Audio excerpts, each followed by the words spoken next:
Pirate kings, pirate queens, non-binary monarchs of the sea, hello, what's going on? We're back. And it didn't take 3 months this time, only like a month and change. Please don't get used to it, I can't make any promises, but I'm so excited to get into talking more One Piece card game data with y'all. EB01 is just around the corner. And even though it is a very small release compared to the size of our main sets, there is still so much cool stuff for us to work with here. I'm going to be releasing a couple of videos in order to update everyone on what to expect from Japan's version of this format. But given the smaller scale of this set, there will be fewer videos. One for this deck, one for another deck, and then one just going over everything, touching on the new changes to the decks that we have had, and including the info from these videos as well. For anyone who might be new to the channel, here is a breakdown of my process. I've gone onto OnePieceTopDecks.com and SecondStorage.com to look at every single deck list that has won a tournament, or topped in the case of the bigger ones, for the Japanese version of our upcoming format, logged every single one of those lists into a gigantic spreadsheet, and then used that data to see how the different leaders stack up to each other in terms of their success, as well as figure out a standard winning deck list for those leaders, based on each list's placement, level of competition, and recency. I've also found trends in each deck's cost curve, amount of counter, 2k counters, non-counter cards, events, blockers, and other useful metrics which you'll see below the list itself. And getting into it, we are going to start our EB01 content with Black Yellow Luffy. I really wanted to make a video for this leader in the week before Starter Deck 13's release, but I just wasn't able to make the time, and Black Yellow Luffy only really started to see success in the EB01 format, so I figured I'd take a second, and now I can finally discuss it. He is, of course, a black-yellow leader with 4 life and 5k base power. He has all the life shenanigans we've come to love about yellow, but the black synergy comes more so from his discard and the recursion inherent in his leader ability, rather than any real emphasis on control like most black decks we see. When Luffy has 2 Dawn attached, you can discard 1 card from your hand, and then add 2 5-cost characters to your life face up from your hand or from your trash if your life is already at 0. Additionally, any face-up life cards are sent to the bottom of your deck instead of to your hand if they are taken, but we're not super worried about that caveat. It does give some degree of balance to the deck, but instead we're cheating that life out with our 3 brothers characters instead of taking it, adding it to hand, and healing endlessly like, say, Queen. But speaking of which, the deck feels like this really cool mix of Reiju, Queen, and Newgate, all of which are decks that I really enjoy, so it shouldn't have come as a surprise to me that I love playing this leader. But I will say off the bat that it isn't going to be the top deck in the format, but the design of this leader is incredibly creative, and I love how much they put into it. The deck's basic strategy is to take life early without getting lethaled, find your Ace, Luffy, and Sabo combo pieces, draw cards, load up the trash, and then refill your life to cheat out the 5-cost 3-brother characters, and then make your opponent deal with a 7 or 9k leader on their turn. Ideally, by the end of the game, you will just have such an overwhelming board that you can barrel through them and lethal your opponent. Of course, this strategy only works if we see the pieces we need, though, so you'll very often want Garp in your opening hand in order to search out your Ace, your Luffy, or your Sabo. Keep in mind that he does not specify color, and he can grab a character up to 5 cost, so all 26 of our Luffy, Sabo, and Ace cards are valid targets. And as always with these 1-cost on-play searchers, he can be an attacker on your opponent's small searchers, any weenies they have out, or he can poke for 5k in the next couple turns if you're still gathering cards rather than spending your Dawn on the board itself. And then 3 Brothers Bond is the event version of Garp, and playing 4 gives us the consistency we really need in this deck. I had it at 2 for a while when I was testing before Starter Deck 13. Since then, I upped it to 4, and I will not be going back, especially since the trigger lets us search, so we are rewarded for taking our life early. The 2-cost Luffy, Sabo, and Ace all have the same ability to trash themselves from the field, check the top life, and if that life is a 5-cost character with the same name as this 2-cost, cheat it out and then give our leader an extra 2,000 power. Of course, we don't want to leave this effect up to chance, so we use these in conjunction with our lead ability and some other utility cards to stack our life with the character we need. If we need to get ourselves from 1 life to 0 in order to use our leader ability so that we can boost our power or cheat our characters, take more hits, Flampe gives us the flexibility to do so, especially when an opponent who's used to this deck will try to starve us of access to that ability by allowing us to draw our top or bottom life and the top card of our deck. She's also one of our 10 2K counters in the deck, so she has lots of utility and is worth careful consideration when playing onto the board. She's also the only card from EB01 we're going to see in this list. A couple others got chefed in here and there, but we'll talk about that in a little bit.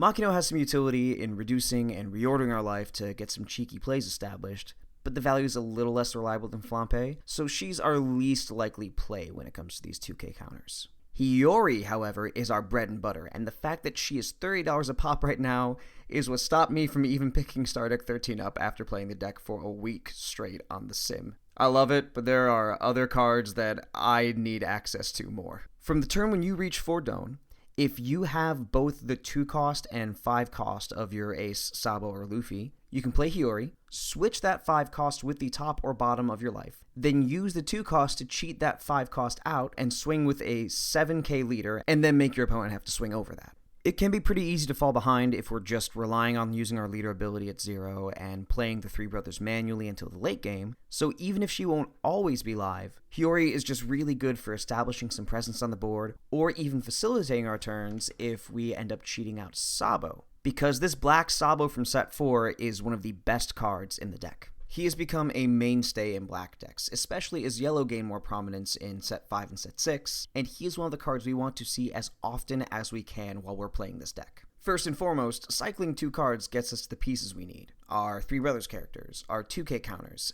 that 8-cost Moria who's just chilling in the deck here, like, of course he's here.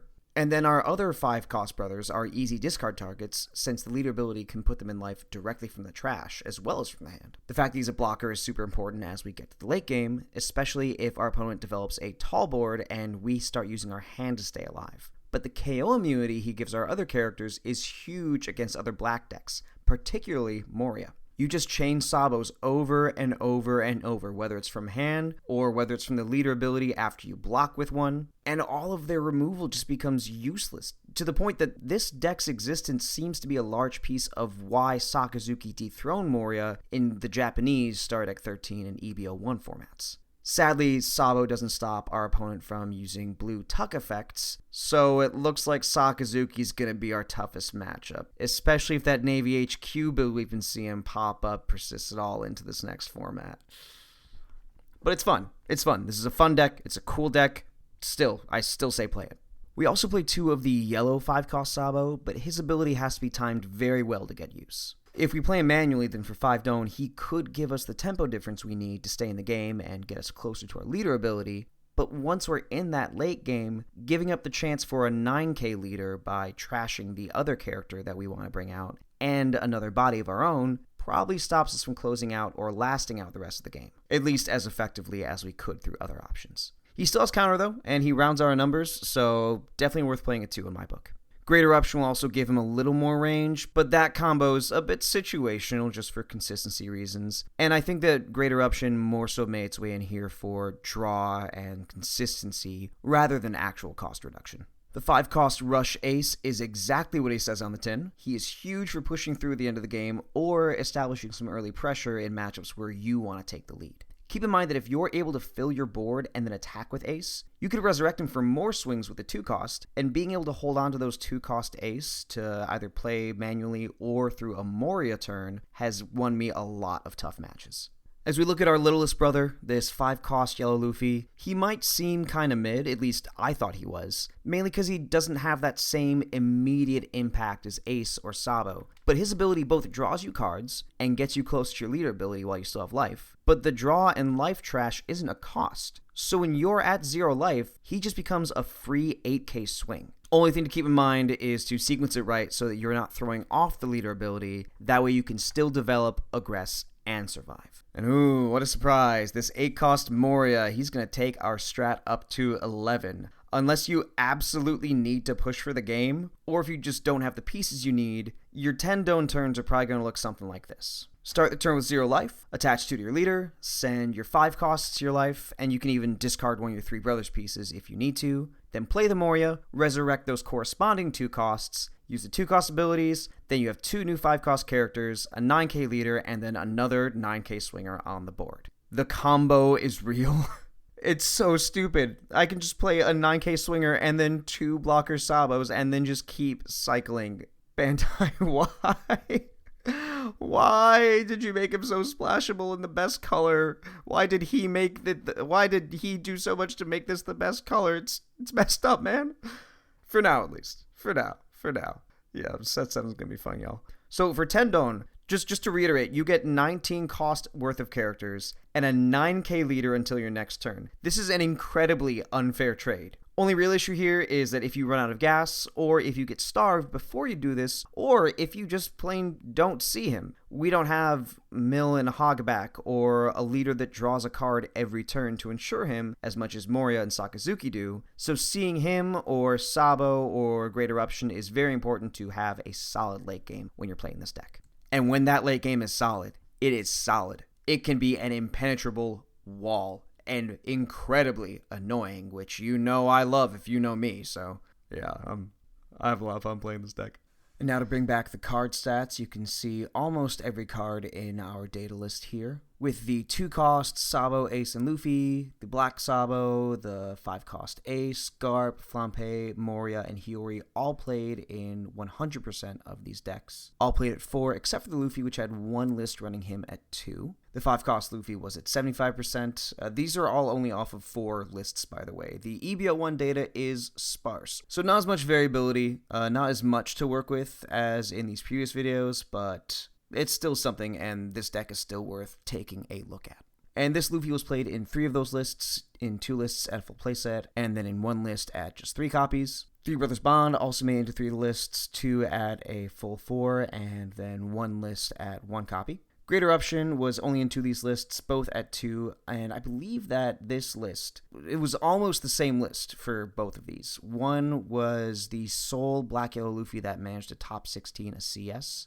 And then the other one, I believe, won a flagship and was a near net deck of that CS topping list. And the only difference was that the other person put in 4 copies of Makino. Actually, coming back to it, the data list we have is exactly the CS winning list. And since we have such a small sample size, that only leaves us with 10 cards that were played at less than 50% in these lists. So each of these only showed up in 1 of the 4 lists we are looking at for this video. Satri was pretty popular back in the pre-EB01 format, but Flampe has definitely overshadowed him since. It's nice that he is not only a 2000 counter, but you can also cheat him into your life off of Luffy, but you don't really get to use the trigger given the way that life is tucked in this deck. Since we're taking our life early, Onami seems pretty nice for that trigger to KO something, and I guess you could play her off of the Moria actually if you're okay having a 7k leader. Might not be the most reliable banish hit, but if you're just trying to close for game, you don't need to play anything else, then you could just hard play her. The 5-cost Sabo we discussed earlier, only in that CS topping list, otherwise it would not be here. Newgate from the Three Brothers deck is a very cool card. He was also in, I want to say, the highest achieving list of Black Yellow Luffy before EB01 came out. On play, he does basically let you rearrange your life by taking 1. But for this deck, which can do so much when you know what the top of your life is, I see him in here, especially in those earlier turns where you might not be doing as much. But if you do have the 5-cost Sabo, the black 5-cost Sabo, he might not be as important a play. Now that I'm looking at this, I actually might experiment with taking out my yellow Sabos for this Newgate, just to see how well he runs. Viola, I think it's Viola.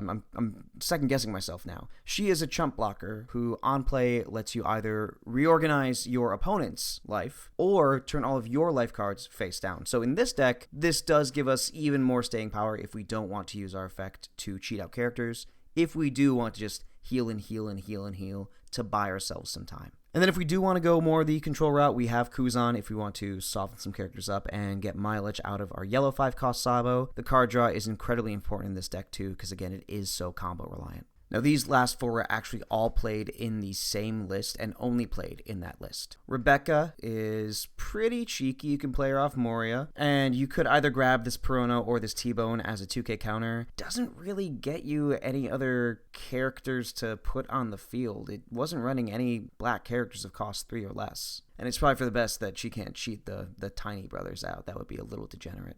Prona's great for hand rip, also 2k counter, swings for 5, very functional here. And T-Bone, I love T-Bone as a character and as a card in EB01. He's just a nice recoverable 2k counter. And if you... This list wasn't running the Kuzan or the Sabo. It didn't run Great Eruption either, so there's really not a ton of control going on here, but there might be some of these smaller characters you want to get off the board. I like it's interesting. And then Amaru is a card I really like in here as far as resting your opponent's last blocker, especially against Sakazuki. That's something I also want to experiment with. And then to finish this off, I just want to talk a bit about playing the deck, the key skills, its strengths, its weaknesses, what have you. As I alluded to at the beginning, our main strategy is to take our life early, gauge that balance between accessing our leader ability and not letting our opponent just run away with the game or starve you out. And to that end, resource management and board protection will be very important here. We want to have our 2 costs in the trash for Moria plays and our 5 costs in the discard for our leader ability. But a time will come where you need counter in your hand as your opponent tries to go over your boosted leader and or get around your blockers and or just take the lead on the board to try and make it so you aren't able to keep this tempo up. And sequencing is also going to be key when you're playing Black Yellow Luffy. Activating your effects in the correct order, your Luffy, your Sabo, and then planning your attack patterns are crucial here, as is weighing out what you can do if your opponent tries to starve you, and what you can do after using cards like Flampe or 5-cost Luffy to then gain access to that leader ability. And then our other key component is moment-to-moment non-linear strategy. The concept of this deck is very one note, but with it needing such specific pieces to run, you need to either know how to best use what you end up with, or what option in your toolbox is going to help you most if you do have all of your pieces. Even though we do tax our opponent's attacks and stay alive at 0 life, much like Newgate, we're definitely not playing a strict curve like he is. We're still a little more linear than something like Red-Green Law or Reiju, but it's definitely not cut and dry. Sadly, this deck is not in the best spot, with Sakazuki being our toughest matchup, but as I hope I've alluded to, as I hope the enthusiasm in my voice as I've talked about these cards and these plays you can make with them tell you it is incredibly fun. And it did see some success in Japan's EB01 format, to the point that, again, it did manage to top 16 as CS. So if you put the reps in, it has a chance. Especially if your locals is full of people who just hate blue, hate Sakazuki, you are going to have a field day. It's also still seeing some success in Set 7, especially with some new cards and adaptations to the ban list. He is one of my favorite leaders. If Hiyori ever goes down in price, I'm picking up a playset and 2 decks immediately. Otherwise, I'm going to be running him on Ranked Sim, and I really hope you enjoy playing him too. Thank you so much for joining me for the first of my EB01 videos. It is so fun to be making these again. I've put so many games in and looked at so much data over this past month that I am just so excited to get all my thoughts out there. If you have enjoyed this video, please leave a like. If you have any of your own thoughts, if there's any secret spice you want to add to Black Yellow Luffy since we don't have as much data as normal, if there's a way you like to approach the Sakazuki matchup, let me know in the comments. And if you would like to support this channel, help it grow more so my thoughts and my wacky data shenanigans can reach more people, I would be so grateful if you consider subscribing. This is Sakura Kingdom. Wait, I should really call my brother. I hope he's... yeah, I'll give my brother a quick call. We'll talk to him for a little bit. Yeah, and thank you so much, and enjoy Black Yellow Luffy.